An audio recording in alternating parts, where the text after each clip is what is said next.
Hey there, I'm John with Board Game Geek, and today we have Julie here from Greenbrier Games, and she's going to be showing off Champions of Hara, which is a pretty sizable looking box, it looks like. Sure is. So what are we doing here? So we are people or individuals who have come from different worlds, and so each of our boards here represents one of those worlds, and we have selected one of 6 characters and are going to have an adventure, as it were. You can either play it as a versus game, which is the first one to level up, or you can play it against a common foe.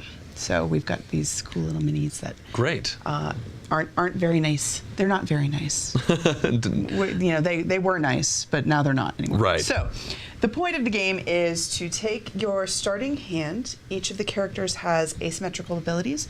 So I have Karo and Kuma, who is a boy and his rock bear. Okay. You have a little backstory of where the worlds that they all came from. So, for example, he was handicapped and therefore was rejected by his family and was sucked through to this world. And because he has this earth magic, he built his own hand and his own totem, which was the bear. Okay. So he is this character, and so he is a pretty straightforward kind of tank kind of a character. And then you have Persephone over on your side, and she comes from a realm that's always dark, and so she's able to manifest her nightmares to be the ones that fight for her. Oh, that's pretty neat. So what we're doing in the game is, unfortunately, because all these worlds came through these rifts, that's problematic. So we're trying to close the rifts, and we're also trying to fight the monsters that come through them. All right. Which, that guy doesn't look too terribly scary, and there's also events that happen. However, some of the monsters are slightly more terrifying, like the molten mantis. Yes. Yeah. So we're trying to fight the monsters and close the rifts, and either we're working separately to level up our 3 abilities, or we're going to work together because there's also a corrupted champion so we're trying to become champions by doing this. There are corrupted champions that are fighting against us, kind of like the status quo of chaos. So to do that, we have a starting hand. Each of us has 4 cards. One of them is always a movement card, and then the other 3 are based on the 3 colors of magic, and so they each have different abilities based on the character you have. Okay.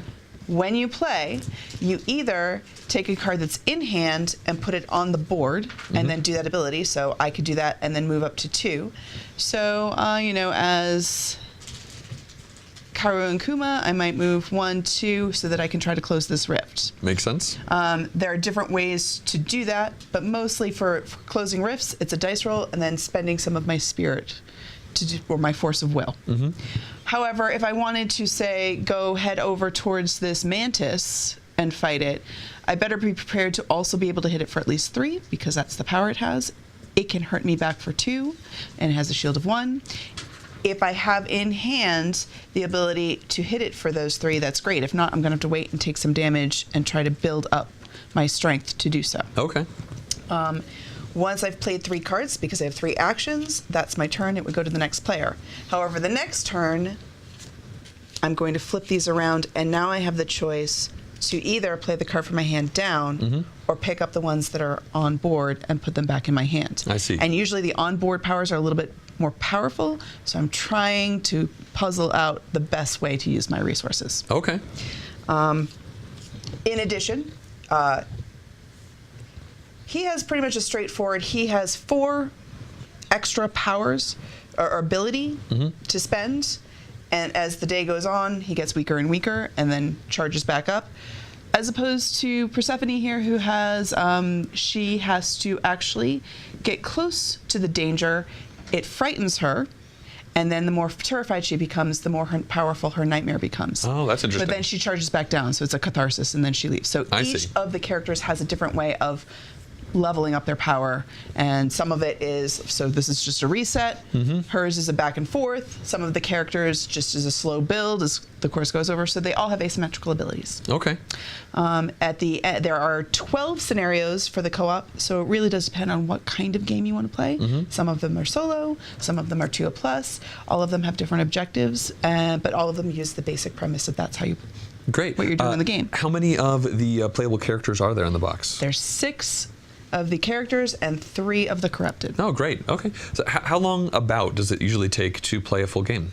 It's a half an hour per person, so a solo gameplay is only going to take you 30 minutes. If you have 4 people, expect to play for about 2 hours. Okay, great. At this point, when do you think this is going to be available on shelves? Right now. Right now? Right this second. Oh, okay. Well, that makes that really easy. It does. Well, thanks for showing us Champions of Hara, Julie. Thank you so much.